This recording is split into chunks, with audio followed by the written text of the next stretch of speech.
seja bem-vinda ao nosso estudo da Bíblia, um programa onde a gente busca crescimento, comunhão e relacionamento através da Palavra de Deus. Quero agradecer a presença dos nossos amigos.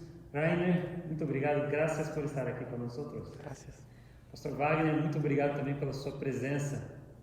De nada, estou feliz de estar aqui. E nessa semana, nosso guia de estudos é sobre o tema da ressurreição. A gente tem alguns casos de ressurreição na Bíblia e a gente vai estudar 3 desses casos. E a minha primeira pergunta é sobre o caso da ressurreição de Moisés. A Bíblia aponta que Moisés ressuscitou. A história de Moisés é uma história marcante, né? E a gente vê Moisés guiando o povo pelo deserto por 40 anos, tirando o povo da escravidão do Egito, né? Através da força e da mão poderosa de Deus. Só que ele não entra na terra, né? E depois a gente tem o relato no Novo Testamento que Moisés aparece ali junto com Elias no momento que Jesus Cristo está sendo transfigurado. Então minha pergunta começa aqui com o nosso pastor Dr. Wagner, com o que essa história incrível, maravilhosa de Moisés traz para a gente de ensinamento, de como a gente também pode basear a nossa vida no relacionamento com Deus. Eu acho que, primeiro de tudo, a história aponta como Jesus como justo, Deus como justo. Ele, obviamente, por alguns diriam uma questão de temperamento de Moisés, né? Ele se irritou, ele bateu na rocha, ou alguém diria, não, foi uma desobediência, porque Moisés estava acostumado com a voz de Deus, ele sabia da voz de Deus, ele estava caminhando com Deus, mas Deus é justo e ele aceita ou decide não deixar Moisés entrar na terra prometida naquele momento e Moisés acaba morrendo. Deus recebe Moisés, expira, o seu último expirar ali no monte, acredito o monte Nebo, né?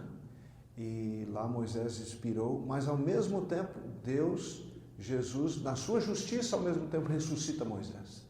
Então eu acho que é uma história de uma tensão, né?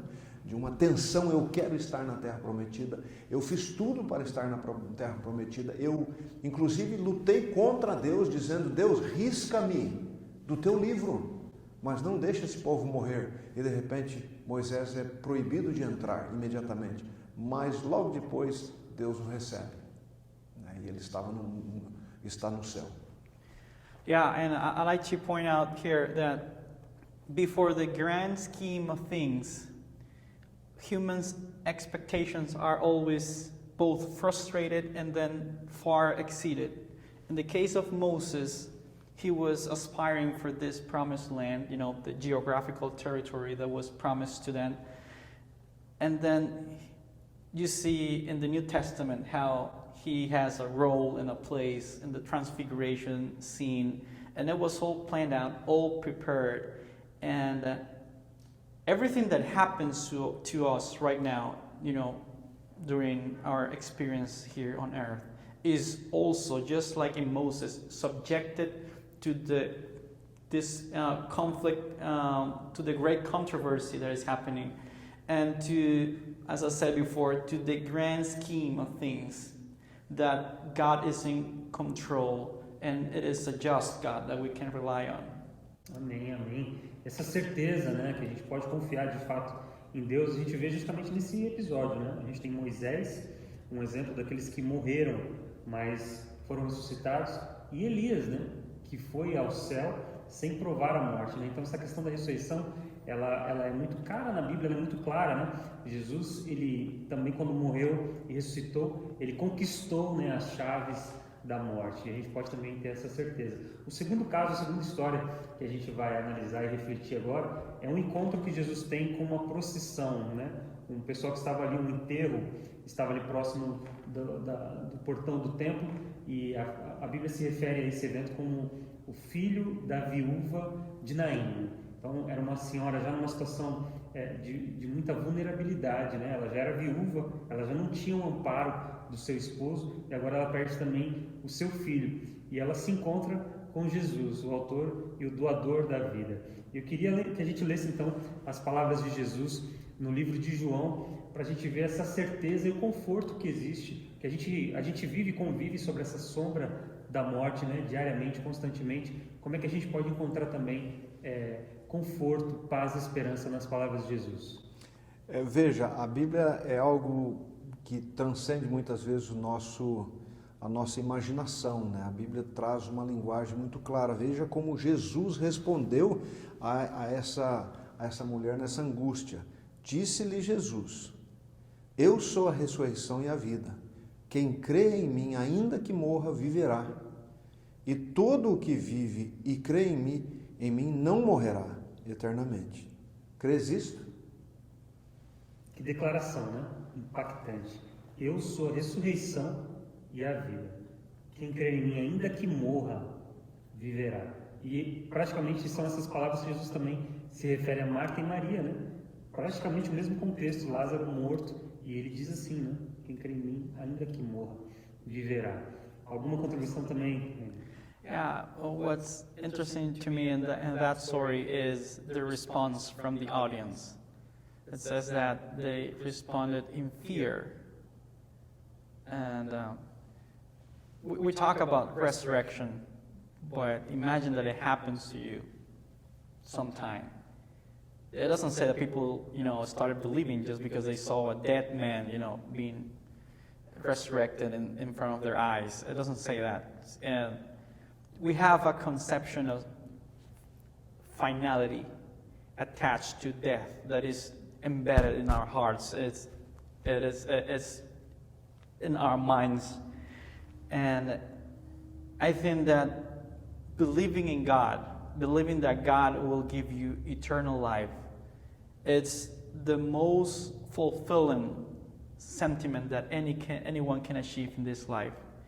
Because it tells you that whatever you do, it's relevant now, but it's not final for the circumstances you're seeing right now. That there is something else that you are waiting for. There is another life that you can expect, and that trust can only be on God, the one who can deliver. Amém. Because He's the only one who can resurrect people. E essa é a nossa esperança, né? Essa é a nossa esperança. E a última experiência, a última história que a gente vai analisar, ela se encontra em Marcos, no capítulo 5, que a gente vai ler em seguida, e é o encontro de Jesus com Jairo. Jairo também estava numa situação de... A sua filha já estava doente, estava já com um problema de saúde bem avançado, e Jesus se encontra ali com Jairo, e ao mesmo tempo também ele se encontra com uma mulher com outro problema ali, com uma hemorragia também há muitos anos. E aí, ali nesse momento, a gente ouve também uma das declarações mais lindas, né, da boca de Jesus, que é que a gente vai ler agora em Marcos, no capítulo 5. Por favor, Aina. Mark 5:36. But overhearing what they said, Jesus said to the leader of the synagogue, "Do not fear, only believe." Em português, não temas, creia somente. Não temas, creia somente.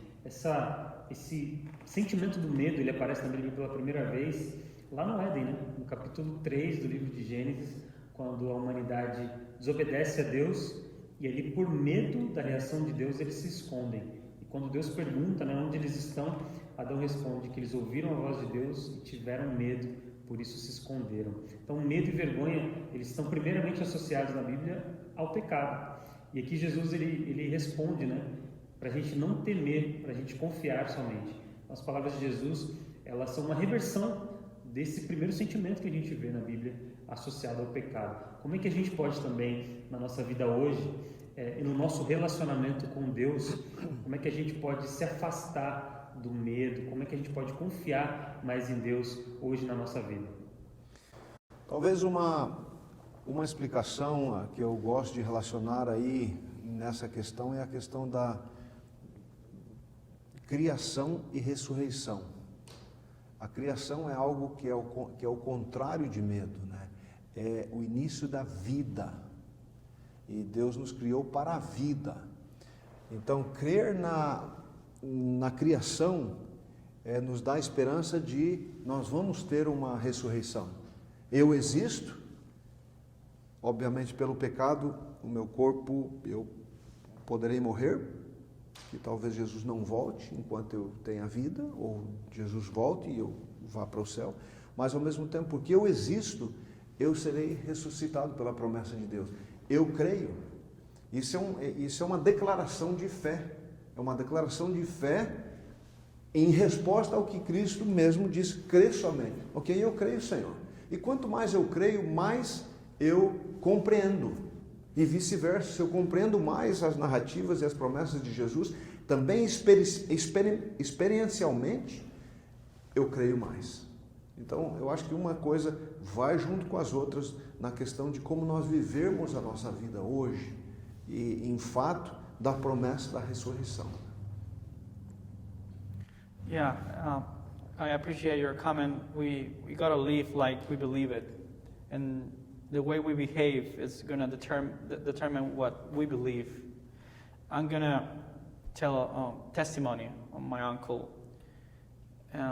Before he died last year from COVID, he was with this respiratory machine, but all he wanted to do was to sing some hymns, and of course he couldn't do it. There was a lot of things through his nose and through his mouth, but he was like trying to produce some kind of sound that was some of his favorite hymns, and afterwards he was just following the beat with his finger.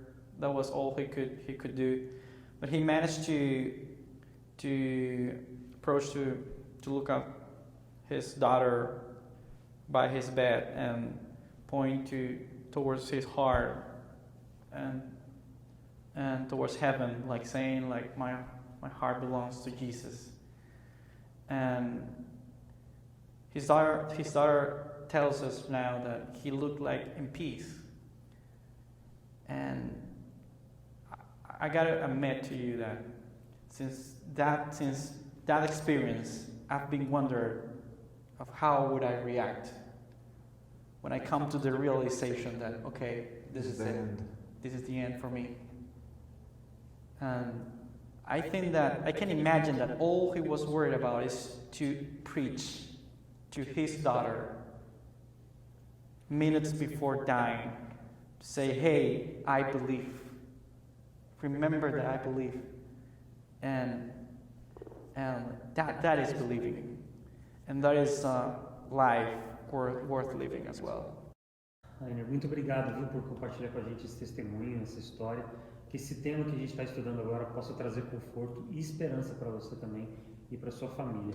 Obrigado também, Wagner, pela participação, pelas palavras, pela contribuição e também a você que nos acompanhou aqui através desse conteúdo. A gente agradece a sua presença, a sua companhia e a gente conta também com a sua colaboração, curtindo aqui esse post, compartilhando, mandando um vídeo ali para os seus amigos, para os seus familiares, se inscrevendo no nosso canal. E se você tiver dúvidas sobre aquilo que a gente estudou hoje ou em algum outro momento, deixa aqui a sua dúvida nos comentários. E também, se você tem mais interesse de continuar estudando a Palavra de Deus, envie uma mensagem para a gente em qualquer uma das nossas redes sociais, aqui no YouTube, no Instagram, no Facebook, para a gente vai ser um prazer estudar a Bíblia com vocês. Muito obrigado. Vou pedir para o pastor Wagner, por favor, para orar para a gente concluir então mais esse estudo. Muito obrigado, Senhor, pelo dom da vida, pela criação e pela redenção. Obrigado, Senhor, porque temos esperança, não precisamos ter medo ao enfrentarmos a possibilidade da morte. Obrigado pela promessa da ressurreição. Eu sou a vida eterna. Quem crê em mim não morrerá, mas viverá eternamente. No teu nome, Senhor, nós te agradecemos e pedimos. Amém.